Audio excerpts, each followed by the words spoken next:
ආයුබෝවන්. අද අපිත් සමග එකතු වෙනවා මහනගර සභා අපේක්ෂක අසංක පෙරේරා මැතිතුමා. අපි කවුරුත් දන්නවා මෙම මැයි 6 පවත්වනු ලබන පළාත් පාලන ඡන්දය සඳහා මෙතුමන් පදක්කමෙන් වටරප්පල කොට්ටාසෙන් තරඟ වදින බව. අසංක පෙරේරා මැතිතුමනි, කවුද මේ අසංක පෙරේරා? ඇත්තටම වසර 35ක් පමණ ප්‍රාදේශීය දේශපාලඥයෙකු වශයෙන් අපේ ප්‍රදේශයට විශාල සේවාවක් කර මාගේ පියාවන ඩග්ලස් පෙරේරා මහත්මයා දෙව්රැගිස මහනගර සභාවේ හිටපු ජ්‍යෙෂ්ඨ නාගරික මන්ත්‍රීවරයෙක්. එතුමාගේ සේවාව අඛණ්ඩව ඉදිරියට ගෙන යන්න මහජනතාවගේ ඉල්ලීම පිට 1997 වර්ෂයේදී පමණ අවුරුදු 22ක් වැනි වයසකදී මම දේශපාලනට ප්‍රවිෂ්ඨ වෙනවා. නාගරික සභාවේ නාගරික මන්ත්‍රීවරයෙකු වශයෙන් තේරීපත් වෙනවා. එතන් සිට වසර 23ක විතර කාලයක් අඛණ්ඩව දෙව්රැගිස මහනගර සභාවේ මහජන නියෝජිතයෙකු වශයෙන් විශාල සේවාවක් අපේ ප්‍රදේශයට, අපේ ගමට, අපේ ජනතාවට සිද්ධ කරලා තියෙනවා. 3 වතාවක් අඛණ්ඩව ජයග්‍රහණය කරලා තියෙනවා. ඉතින් මම හිතනවා මෙවර අපිට නැවත වතාවක් මේ මහජන සේවය වෙනුවෙන් කැප වෙන්න අවස්ථාවක් උදා වෙලා තියෙනවා කියලා. අසංක පෙරේරා මැතිතුමනි, ඔබතුමාගේ දේශපාලන ගමන නව පක්ෂකින් ආරම්භ කිරීමට මොකද්ද සිදු වෙච්ච හේතුව? 1997 ශ්‍රී ලංකා නිදහස් පක්ෂය නියෝජනය කරලා තමයි මම දේශපාලනට පිවිසෙන්නේ. ඊළඟට පොදු ජන එක්සත් පෙරමුණ, එක්සත් ජනතා නිදහස් සන්ධානය, ඒ වගේම ශ්‍රී ලංකා පොදු ජන පෙරමුණ කියන පක්ෂ තුනෙන්ම මම තරඟ කරලා තියෙනවා, ජයග්‍රහණය ලබාගෙන තියෙනවා. ඒ පක්ෂ වලින් ඇත්තටම ඒ වකවාණු වල මේ රටේ දේශපාලන සමාජ ස්ථාවරත්වයේ වෙනුවෙන් විශාල සේවාවක් ඉෂ්ට කරලා තියෙනවා, විශාල වැඩ කොටසක් කරලා තියෙනවා. ඒ එක්කම ප්‍රාදේශීය මට්ටමින් අපි මේ පක්ෂ නියෝජනය කරලා දැවැන්ත සේවාවන් ඉෂ්ට කරලා තියෙනවා. නමුත් මෙවර මේ අලුත් දේශපාලන ප්‍රවේශයක් ආරම්භ වෙලා තියෙනවා. රටේ අලුත් දේශපාලන වැඩපිළිවෙලක් ඕන වෙලා තියෙනවා. ජනතාවගේ ඉල්ලුමක් තියෙනවා. නව දේශපාලන සංස්කෘතියක් අපේ රටේ නිර්මාණය විය යුතුයි. අපි හමුවේ තියෙන සමාජීය දේශපාලන ප්‍රශ්න වලට, ජාත්‍යන්තර දේශපාලන ප්‍රශ්න වලට මුහුණ දෙන්න පුළුවන් ශක්තිමත් බලවේගයක් විදිහට තමයි අපි මේ සන්ධානය ගොඩනගාගෙන තියෙන්නේ. මේ හරහා විශේෂයෙන්ම මේ සන්ධානයේ ඉදිරිපත් වෙන්න බලාපොරොත්තු වෙන්නේ අපේ රටට උබින දේශපාලන වැඩපිළිවෙලක් විදියට විවසාගත් වැඩපිළිවෙලක් නිර්මාණය වෙලා තියෙනවා. අපි මුහුණ දෙන මේ ආර්ථික ගැටලුවට මුහුණ දෙන්න නම්, මේ රට ඉදිරියට ගෙනියන්න නම් මේ විවසායකත්ව මානසිකත්වය අපේ රටේ ගොඩනගෙන්න ඕනේ.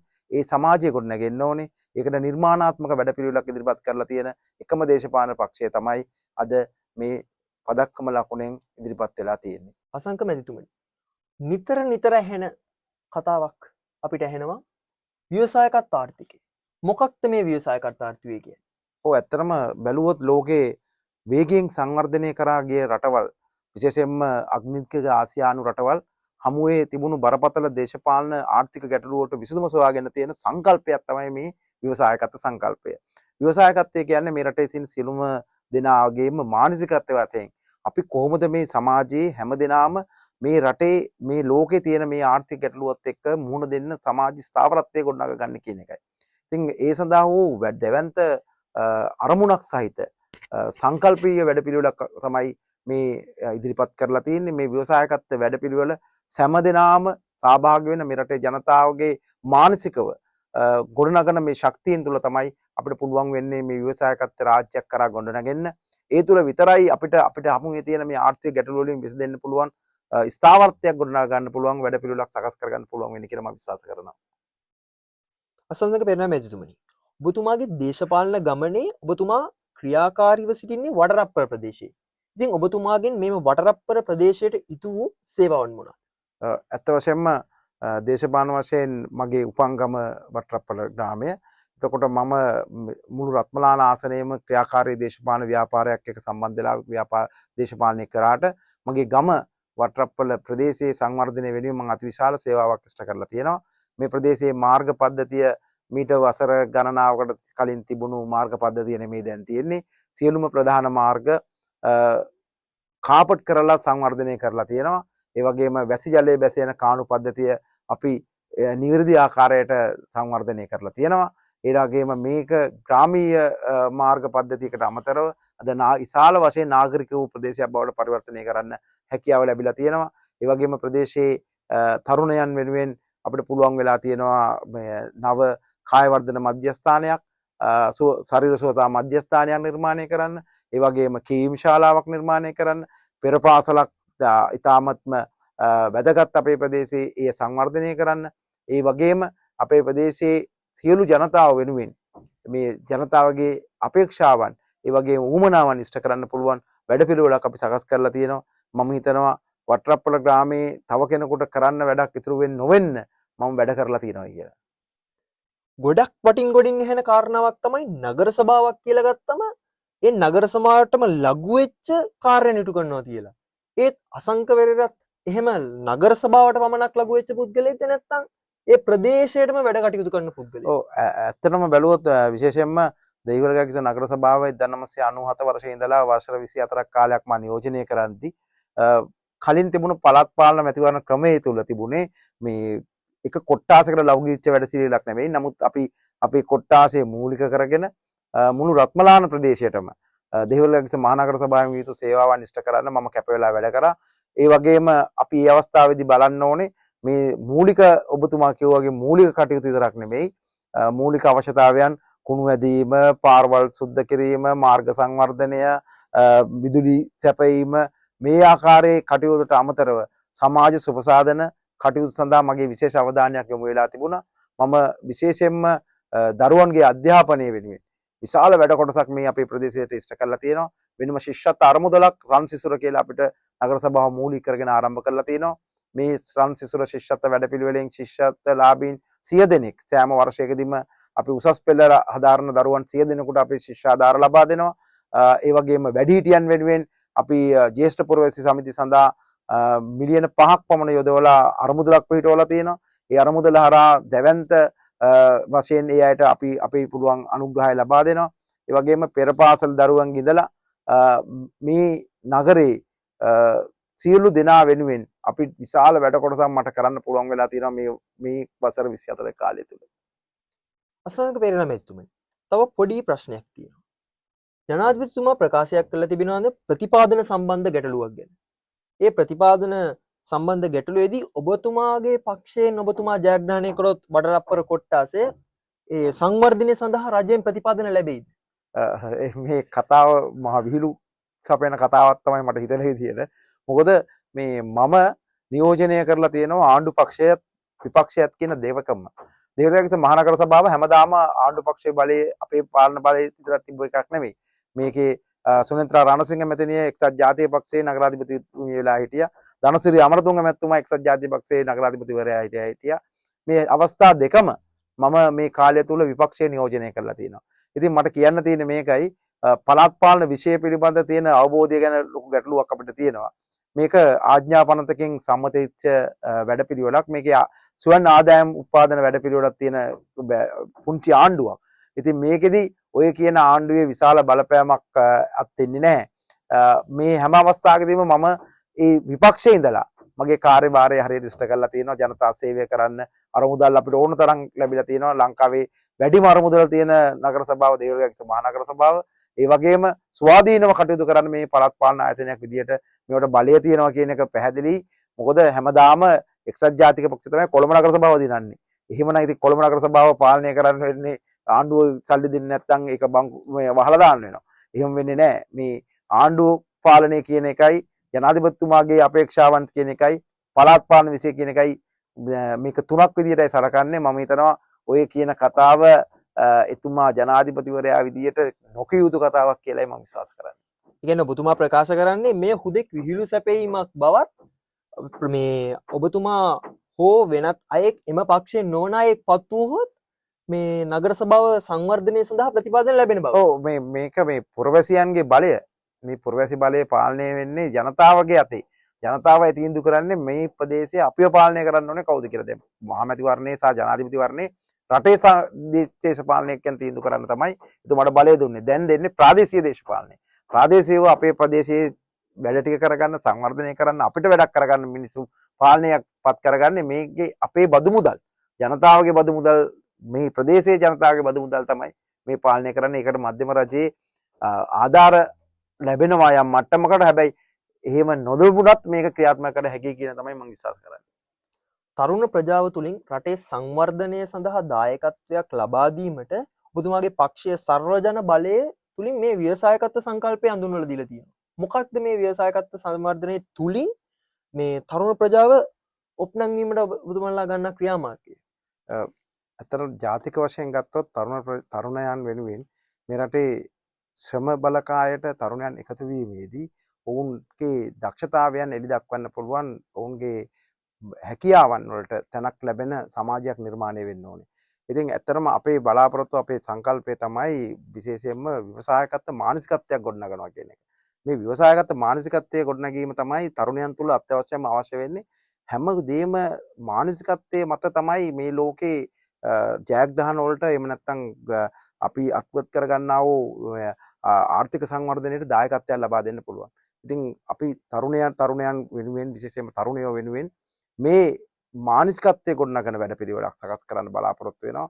ඒ සඳහා පළාත් පාලන ආයතනයක් විදිහට අපි බලාපොරොත්තු වෙනවා ඒ තුල සර්වජන සභා කියන සංකල්පය මූලික කරගෙන මේ සර්වජන සභා වලින් තරුණයන්ට අවශ්‍ය ඒ මානසිකත්වයේ ගොඩනගා ගන්න අතර ඔවුන්ට මේ ආර්ථිකයේ දායකත්වයේ දක්වන්න පුළුවන් ඔවුන්ගේ ව්‍යවසායකත්ව දැනුම උපයෝගී කරගත්ත ආර්ථිකයක් නිර්මාණය කරගන්න පුළුවන් විදිහට අවශ්‍ය අත්වැල සපයන්න පුළුවන් වැඩපිළිවෙල සකස් කරලා දෙන්න.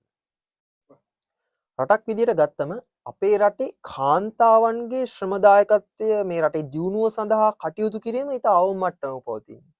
කියන්නේ ඔබතුමාගේ සංකල්පය තුලින් කියන්නේ ව්‍යවසායකත්ව සංකල්පය තුලින් මෙම කාන්තාවන්ගේ දායකත්වය රටේ දියුණුව සඳහා යොදා ගන්න කියන්නේ රටේ සංවර්ධනය සඳහා මේ කාන්තාවන්ගේ දායකත්වය තව වැඩි කරන්න 52 ජනගහනයේ එම 52 ජනගහනයේ ඉතා විශාල ප්‍රමාණයක් මේ සංවර්ධන කටයුතු සඳහා දියුණුව සඳහා යොදා ගන්න ඔබතුමාලා ගන්න ක්‍රියාමාර්ග මොනවාද? ඇත්තටම 52ක් ජනගහනයෙන් කාන්තාවන් නියෝජනය කරන රටක් විදියට මේ ලෝකෙ දියුණු වෙච්ච රටවල් වල ශ්‍රමදායකත්වයේ එහෙම නැත්නම් ශ්‍රම බලකායට කාන්තා නියෝජනය වැඩියෙන් එක්වුණොත් තමයි මේ රටවල් ඉතා වේගයෙන් සංවර්ධනය කරා ළඟා වෙලා තියෙන්නේ. ඉතින් අපි සංකල්පීය වශයෙන් මේ වැදගත් වෙන විදියට දැන් උදාහරණයක් විදියට අපේ පළාත් පාලන ආයතනවල මේ කාන්තා නියෝජනය අනිවාර්යයෙන්ම 125ක් කියලා නියෝජනයක් ඇතුළත් කරලා තියෙනවා.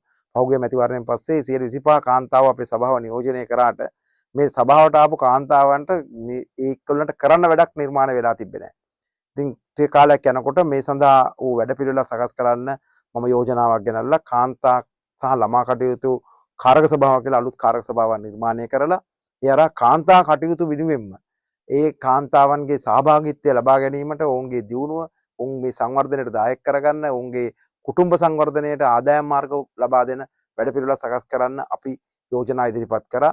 ඒ අනුව අපිට පුළුවන් වුණා විශේෂයෙන්ම මේ රත්මලාන සහ දෙහිවල ප්‍රදේශ අඩු ආදායම්ලාභී කාන්තාවන්ට සඳහා පුහුණු වැඩසටහන් කරන මධ්‍යස්ථාන 3ක් නිර්මාණය කරන්න.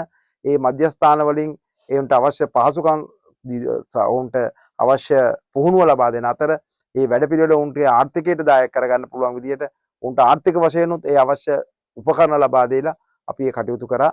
ඉතින් මං හිතන්නේ මේක එක උදාහරණයක් විතරයි. ඇත්තටම අපේ රටේ කාන්තාවන් අනිවාර්යයෙන්ම ශ්‍රම බලකායට එකතු වෙන්න ඕනේ. අපේ මානසිකත්වය වෙනස් වෙන්න ඕනේ. කාන්තාවන් තුළ තියෙන ඔවුන් ගෙදරකට කොටු වෙලා ඉන්න ඒ මානසිකත්වයෙන් එළියට ඇවිල්ලා ඔවුන් මේ ශ්‍රම බලකායකට එකතු වෙලා අපේ රටේ සංවර්ධනයට දායකත්වය ලබා දෙන විදිහේ වැඩපිළිවෙලක් තමයි මේ වැඩපිළිවෙල තුළ ඇත්තටම සර්වජන බලයේ වැඩපිළිවෙල තුළ ක්‍රියාත්මක වෙලා තියෙන්නේ. මේ මානසිකත්වය තමයි අපි නිර්මාණය කරන්න ඕනේ. ඒකටයි අපි මේ සැරේ පළාත් පාලන ආයතනයේ මාපත් වුණාට පස්සේ මම මේ සඳහා වූ වැඩපිළිවෙලකට අනිවාර්යයෙන්ම කැප වෙනවා.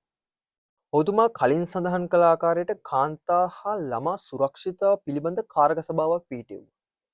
ඒ ආකාරයට ළමුන්ගේ සුරක්ෂිතතාව සහ ඔවුන්ගේ අනාගතය සඳහා ඔබතුමා සිදු කරන්නට නියමිත සහ සිදුකරු කාර්යභාර මොනවාද? අත් වශයෙන්ම ළමා සුරක්ෂිතතාවය කියන එක ඉතාමත්ම වැදගත් විෂයක් අපේ පළාත් පාලන විශේෂ ශ්‍රේණියේ තියෙන. අපි උපතේ ඉඳලා දරුවන්ගේ රැකවරණය වෙනුවෙන් විශාල සේවාවක් සිදු කරනවා. මාතෘ සායනයේ ඉඳලා දරුවා පිළිසිඳගත් දවසේ ඉඳලා මව සහ දරුවා රැක ගැනීම සඳහා වූ කාර්යභාරය සිදු කරන්නේ පළාත් පාලන ආයතනයේ. එතකොට මේ දරුවා ඒ සඳහා වූ හැම අවස්ථාවකදීම වැදගත් විදිහට අපි ඒ කටයුත්තට අවතීර්ණ වෙලා තියෙනවා. අපි මාතෘ සායනයේ පැමිණෙන සෑම අම්මා කෙනෙකුටම පෝෂ්‍යදායී කිරි වීදුරුවක් ලබා දීමේ යෝජනාවක් මා විසින් ඉදිරිපත් කරලා ඒක අපිට සම්මත කරගන්න පුළුවන් වුණා. ඒ වගේම එම දරුවන්ට මූලික අවශ්‍ය මූලික කට්ටල ටික බෙදා දීම. හැම අම්මා කෙනෙකුටම දරු ප්‍රසූතියට කලින් ඒ අවශ්‍ය මූලික කටයුතු කරගන්න පුළුවන් ආම්පන්න ටික අපි සභාව විසින් ලබා දෙනවා. ඒ විතරක් නෙමෙයි පෙර පාසල් අධ්‍යාපනය ලබන දරුවන්ට ඒ දරුවන්ගේ නිල ඇඳුම ඒ වගේම හොඳ දිවාහාර වේලක් ඇතුළුව සියලුම අධ්‍යාපන උපකරණ අපි සභාවෙන් ලබා දෙනවා. ඊම පෙර පාසල් නවීන විදියට සංවර්ධනය කරන්න අපිට හැකියාව ලැබුණා. අලුත් පෙර පාසල් කීපයක් නිර්මාණය කරන්නත්. ඒ වගේම ඉදිරියේදී අපි බලාපොරොත්තු වෙනවා මේ ළමයි වෙනුවෙන් විශේෂයෙන්ම අද ප්‍රායෝගිකව නාගරික පරිසරයේ ජීවත් වෙන සමාජයේ කුටුම්බවල තියෙන ප්‍රශ්නයක් තමයි කුඩා දරුවන් අම්මයි තාත්තයි දෙන්නම රැකියාවලට යනවා. ඒකට දරුවා බලා ගන්න හැකියාවක් නැහැ. උන් තියලා යන්න තැනක් නැතිවීම. ඉතින් අපි මේ සඳහා වූ වැඩපිළිවෙලක් සකස් කරලා තියෙනවා. ඊළඟ පළාත් පාලන මැතිවරණයෙන් පස්සේ අපි ගල්කිස්ස මවුන්ට් පාන් ක්‍රීඩාංගණයේ අසල මෙම ළමයින්ට දිවා කාලයේ දිවා සුරකුම් මධ්‍යස්ථානයක් සියලු පහසුකම් සහිතව නිර්මාණය කරන්න කටයුතු සම්පාදනය කරලා තිබුණා. නමුත් ඒ තාම සිද්ධ වෙලා නැහැ. අපි අනිවාර්යයෙන්ම පත් වූ පසු එය ක්‍රියාත්මක කරන්න බලාපොරොත්තු වෙනවා.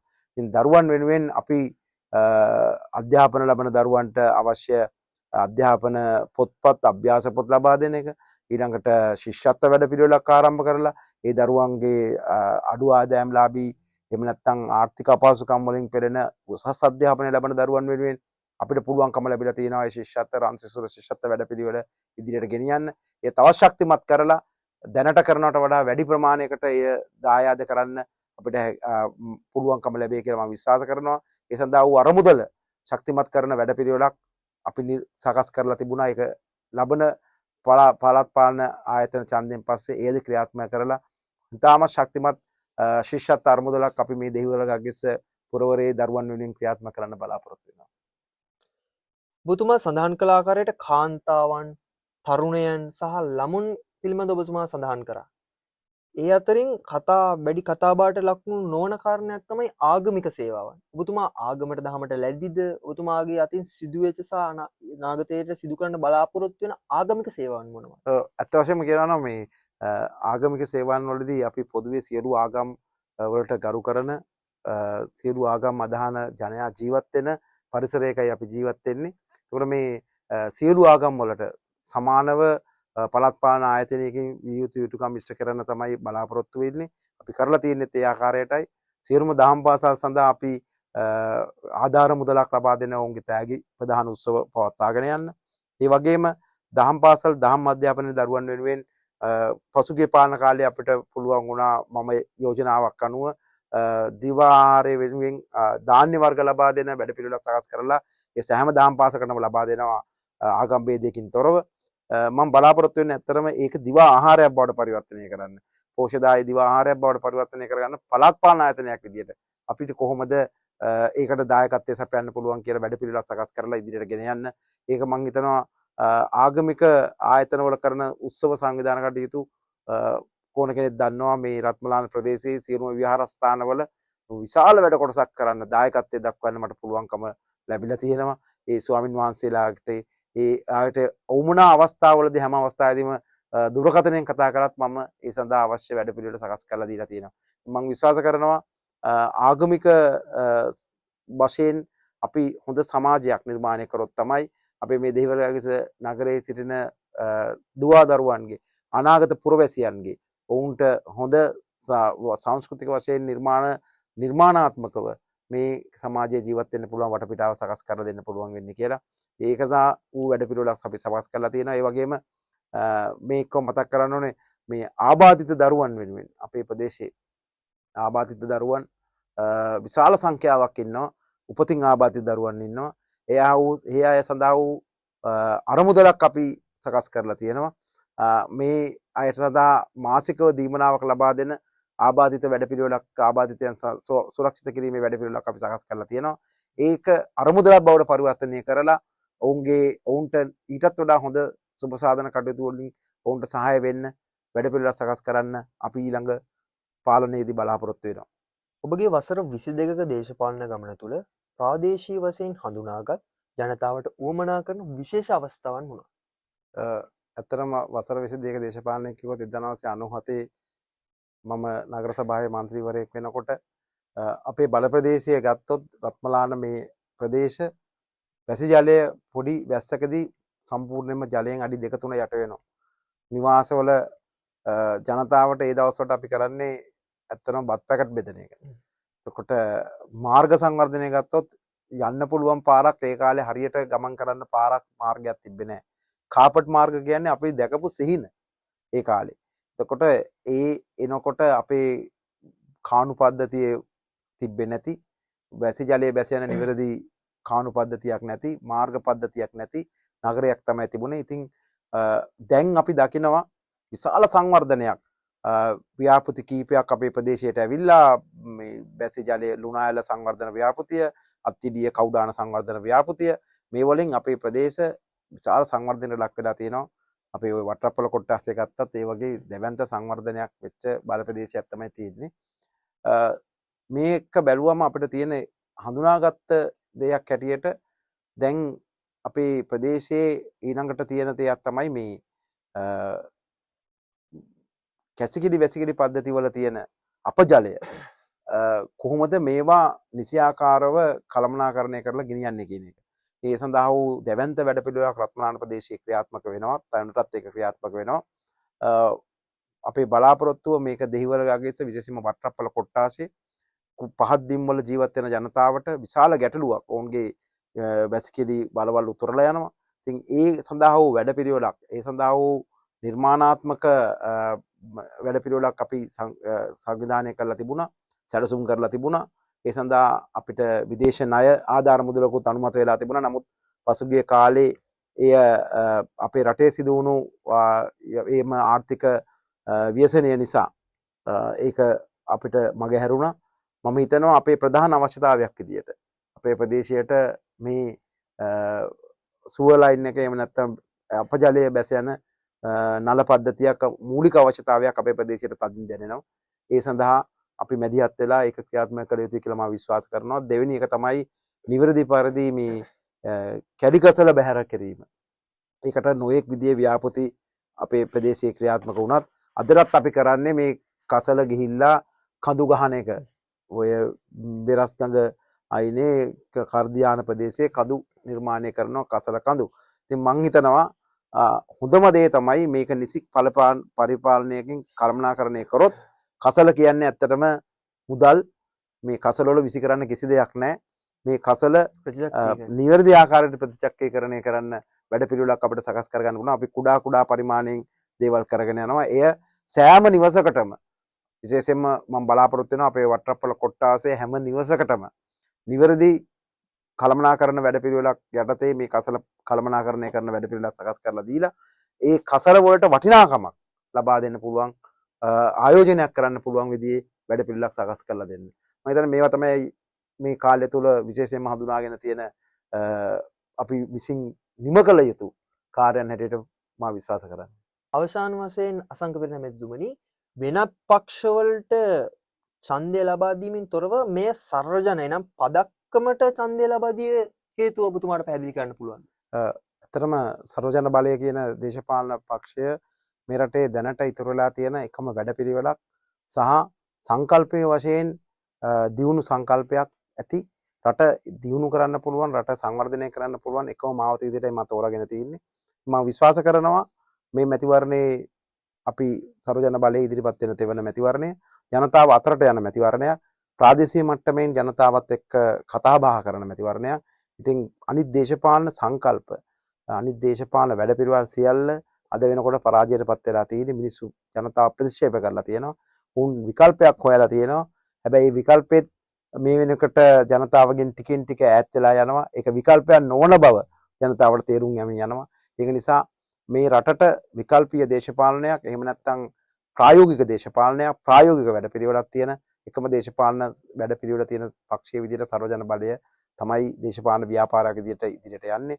ඉතින් ඉදිරියේ මේ පළාත් පාලන මැතිවරණයෙන් පසුව අපි සර්වජන සභා මේ රටේ හැම අස්සක් මුල්ලක් නැරම ග්‍රාම සේවා 542ම පිහිටවලා අපි බලාපොරොත්තු වෙනවා මේ සර්වජන සභා තුලින් අපේ රටේ ජනතාව ව්‍යවසායකත්ව මානසිකත්වයකින් යුතුව ව්‍යවසායකයන් බිහි කරන්න පුළුවන් රටේ සංවර්ධනයට දායක වෙන්න පුළුවන් ජනතාවක් අපි බිහි කරන්න මේ රටේ ඇති වෙලා තියෙන ආර්ථික සහ දේශපාලන ප්‍රශ්න වලට පැහැදිලි ප්‍රායෝගික විසඳුම් ලබා දෙන්න පුළුවන් දේශපාලන ව්‍යාපාරයක් ඉදිරියට ගෙන යන්න අපි පළාත් පාලන ආයතනයක් විදිහට මේ ලබා ගන්නා ජයග්‍රහණයේ අවසානයේදී එහි ප්‍රතිඵලය ජනතාවට භුක්ති විඳින්න පුළුවන් නිවැරදි පදක්කම පළදන්න ජනතාවට අපි සූදානම්ෙන් ඉන්නවා. ඒ පදක්කම ජයග්‍රහණය කරලා ජනතාවගේ අතර පදක්කම ලබා දෙන්න අපි මේ අවස්ථාවේදී සැදී පැහැදී ඉන්නවා කියලා කියන්න ඕනේ. අද මේ සාකච්ඡාවට කැඳීම ගැන ඔබතුමාට බොහොම ස්තුතියි. එහෙනම් අපාසංක පෙරේරා මැතිතුමන්ට විජයග්‍රාහී මැතිවරණයක් ප්‍රාර්ථනා කරමින් අපේ සාකච්ඡාව මෙතනින් නිමා කරන්නේ.